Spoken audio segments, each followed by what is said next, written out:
The Sky Bar was created and sold by the New England Confectionery Company. This company is more known as Necco for short. Necco was an American candy company from Boston, Massachusetts. The Sky Bar was the first of its kind, being a candy bar able to give its signature 4 different flavors in one bar. In order to make such a bar, Necco needed specific molds to cast the bars into shape to make the 4 different fillings stay separate from each other. And over the years, recipes changed, some fillings changed, but for the most part, it stayed intact with its original form. A man who worked at the Necco Candy Company, Joseph Cangemi, was responsible for the Sky Bar's creation.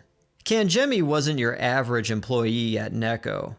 He loved creating and inventing ideas for candy. He had actually won an award for making a special trap along the candy lines to keep sugar from falling onto the floor and it all going to waste. Most candy bars were just a combination of nuts or nougat or caramel, all covered in chocolate. The Sky Bar was something else completely, and it's truly a one-of-a-kind candy bar. Now it's time to take a look at how the Sky Bar got its name. The Wright brothers showed the world that human flight was possible in 1903. In 1908, the brothers took their first passenger for a ride. The first transatlantic flight was achieved by Alcock and Brown in 1919. And in 1927 came with the first solo flight across the Atlantic Ocean by Charles Lindbergh. Planes were a big deal. And a new advertising developed called skywriting. Skywriting is done by a small plane that has special smoke it leaves behind, which usually forms letters and words to be read in the sky from people on the ground below. In 1932, the soft drink, Pepsi Cola, was one of the first big companies who used skywriting as a form of advertising. All this excitement from advancements in flight had Necco wanting to push this new and cool candy bar that they had above and beyond just a simple newspaper or radio advertisement. They had the idea to advertise this new candy bar in the form of skywriting. And now we come to the golden year of 1938. Early March 1938 is when boxes of Sky Bar candy bars hit store shelves for the very first time. So now with the candy out, people had to know about it. March 17th, 1938, the Boston Globe newspaper featured a snippet that read, "New England Confectionery Company features a new candy." The article explained Necco's plan to advertise the Sky Bar through a plane writing the message, "Sky Bar, 5 cents," in the skies over the city of Boston. It explained that the skywriting would happen twice a week with a newspaper contest that would run along with it for 10 weeks. The next day, March 18th, 1938, the Boston Globe then published the details of the Sky Bar newspaper contest. It read, "Try Sky Bar, the new and different 5-cent candy bar. Then enter the contest." The contest was who could write the best sentence in 15 words or less about how great the Sky Bar is. Now the catch was you had to start the sentence with "Sky Bar, 5 cents." Entries were to be written on a piece of paper along with a Sky Bar wrapper to prove that you actually did eat a Sky Bar, and it was to be mailed to Necco for your chance to win. All of the entries were judged by 3 people that were in advertising at the moment in the area. This contest had 18 cash prizes that people could win weekly. The first place winner would win $100, second $25, third place would win $10, and the other 15 winners received $5. Along with all these details in the newspaper, it also read, "There's a thrill in the sky for you." It informed the reader that on every Wednesday and Saturday at 3 p.m. that they should look up into the sky to see a plane write, "Sky Bar, 5 cents." It would be written 10,000 feet above, claiming it would be seen within a 20-mile radius of Boston, Massachusetts. March 23rd, 1938. Necco arranged a celebratory luncheon for the advertising company Skywriting Incorporated. This was the same company that did the advertising for Pepsi-Cola in 1932. Among the people who attended this luncheon was the pilot of the skywriting plane, Andy Stennis, the president of Skywriting Incorporated, Sid Pike, and 1937 Miss Massachusetts, Claire Nevolis. Pilot Andy Stennis explained at this luncheon how the skywriting was going to happen. This advertising campaign got everyone's attention. They all laid on the grass looking up at the blue sky, seeing the white puffs of smoke, spelling out Sky Bar 5 cents. The Sky Bar immediately became a hit and was very popular along the east coast of the United States. September 1938, the Sky Bar skywriting plane went to Pittsburgh, Pennsylvania next to write Sky Bar 5 cents in the skies. And besides Boston and Pittsburgh, the campaign continued to write Sky Bar 5 cents along several other East Coast cities in the United States. The original 4 flavors of the Sky Bar in 1938 were English toffee, nougat, nut butter toffee, and fudge parfait. Throughout the next few years, Sky Bar slowly made its way across the United States, but it was either hit or miss where you could find Sky Bars if you weren't on the East Coast of the United States. A box from 1943 stated that the Sky Bar was new and improved with added flavor and new centers. The English toffee stayed the same, but nut butter toffee was now called peanut butter whip, and fudge parfait was still fudge, but now simply labeled as parfait.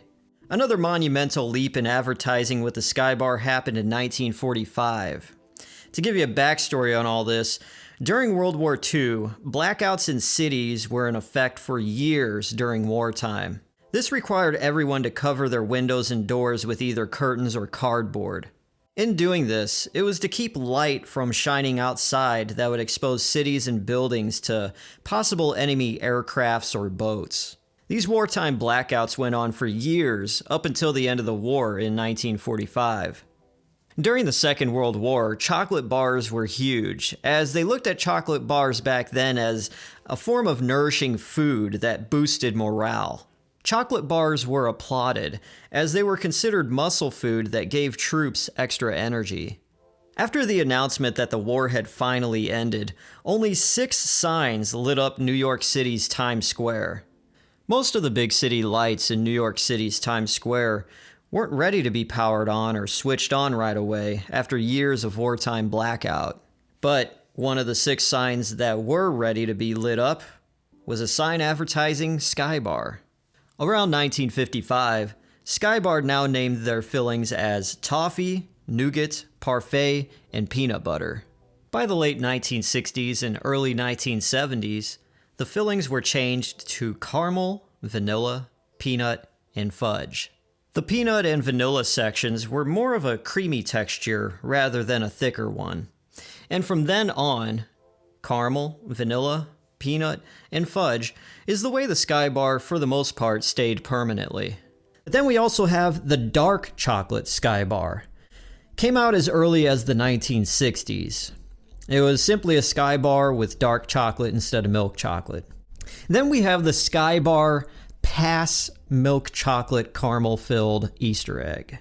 The second half of 2009, to help advertise the release of the movie Twilight New Moon, there was a special themed version of the Sky Bar made with 3 centers instead of 4. The 3 centers of the Twilight New Moon Sky Bar represented the 3 main characters, Bella, Edward, and Jacob. The next year in 2010, they also made a Sky Bar for Twilight Eclipse, the 3rd movie in the Twilight franchise.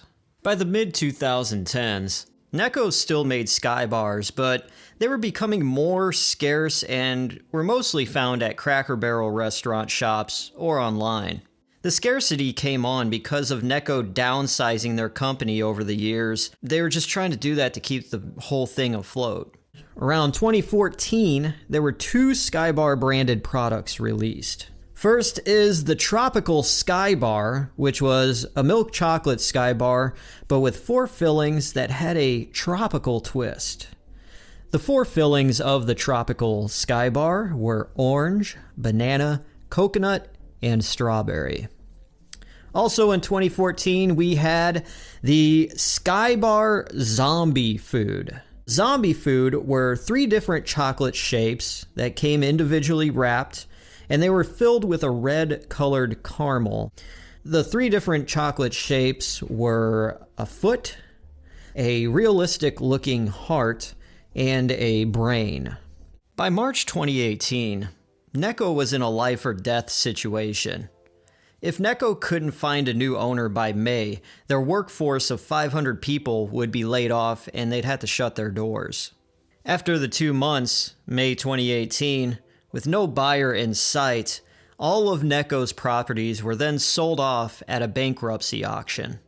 The candy company Spangler Candy won the auction, but then they backed out, which led to Necco being bought by Round Hill Investments, who went on to operate the old Necco factory for 2 more months until they closed it permanently.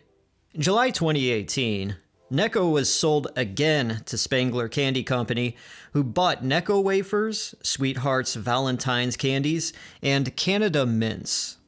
The rest of the brands from Necco were then splintered by being sold to several different smaller candy companies.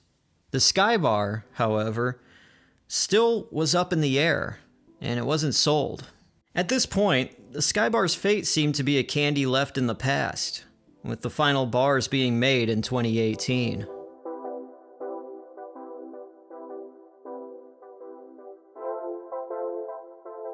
Then enters Louise Mawhinney, an entrepreneur and owner of the gourmet food shop Duck Soup, located in Sudbury, Massachusetts. Duck Soup specializes in selling a variety of unique coffees, cheeses, kitchenware, general gifts, along with hosting cooking classes. Duck Soup first opened in 1971, making it one of the longest operating retail stores in Sudbury. As Duck Soup was about to close its doors in 2014, Mawhinney swooped in, purchased the store, and started running it herself. Louise, like many others, were saddened as they checked in on what was happening to Necco and its candies. And then one morning in September 2018, Louise found out that the rights to the Sky Bar was being auctioned off online. On a whim, she decided to bid on it, and to her surprise, she won.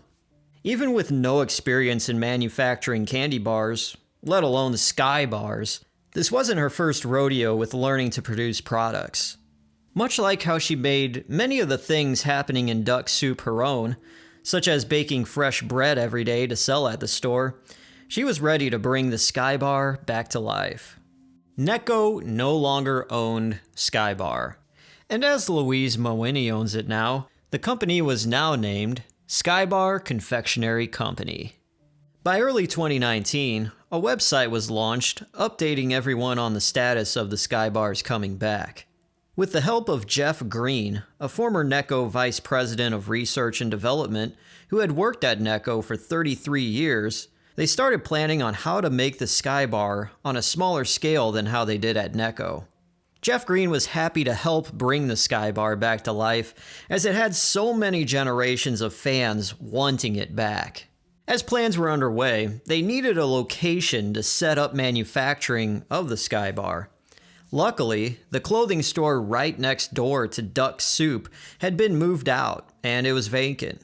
So this now empty retail space had the tile floor pulled up and all kinds of renovation done to it for it to be the future of Sky Bar headquarters. All the machinery they needed to make the Sky Bar had to be custom built. And thanks to the advancements of technology, making Sky Bars on a smaller scale was actually attainable.